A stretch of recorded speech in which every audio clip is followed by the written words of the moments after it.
Hit Radio, l'essentiel de l'actualité. Gislain Cougon.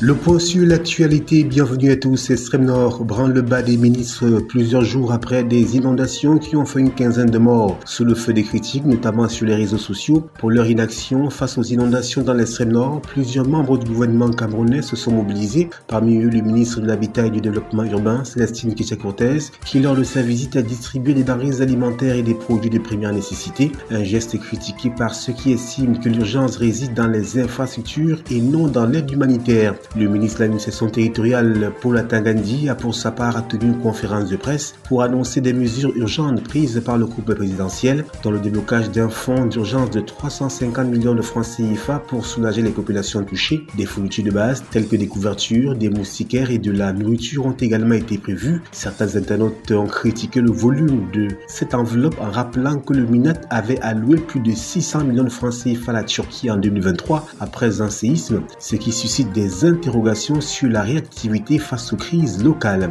De son côté, le ministre de la Santé publique Manaouda Malachi a mobilisé ses équipes pour prévenir d'éventuelles épidémies en mettant en avant les conditions sanitaires précaires dans la région. Près de 60 777 ménages sont sinistrés et plus de 10 240 malades ont été pris en charge, notamment pour le paludisme et des infections respiratoires. Enfin, le ministre des Travaux publics Emmanuel Ngandjumesi a annoncé que ses équipes sont déjà à pied d'œuvre pour établir la circulation et reconstruire un pont effondré à Yagua. Douala, un violent incendie a consumé une quinzaine de boutiques au marché Mbopi dimanche dernier. C'est aux environs de 14h que l'incendie majeur s'est prononcé. Les sapeurs-pompiers ont été alertés dès sa survenue. Les équipes de secours ont mobilisé 2 engins de secours et une vingtaine de sapeurs-pompiers pour lutter contre le feu virulent. Les sapeurs-pompiers ne cessent de rappeler aux commerçants et autres acteurs dans les marchés l'importance du respect des règles de sécurité en matière de prévention des incendies.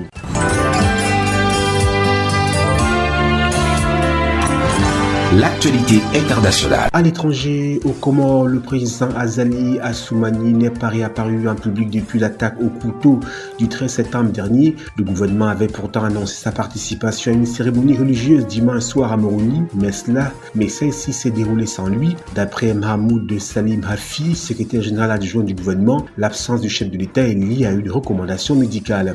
En Afrique du Sud, une application pour téléphone portable capable de détecter des cas de tuberculose anime l'actualité. C'est le projet sur lequel travaillent des chercheurs sud-africains de l'université de Stellenbosch avec des partenaires européens. Ces chercheurs ont développé une application qui pourrait être révolutionnaire en Afrique du Sud où la tuberculose est une des principales causes de mortalité avec plus de 230 000 cas enregistrés en 2022. Une tout inquiétante, la question qui se pose, avec cette simple application installée sur un téléphone portable, une infirmière peut détecter un cas suspect de tuberculose. Voilà madame, monsieur, c'est la fin de ce point sur l'actualité sur ITFM 103 émettant depuis Garoua. Restez en compagnie de nos programmes qui se poursuivent. Hit Radio, une info d'avance.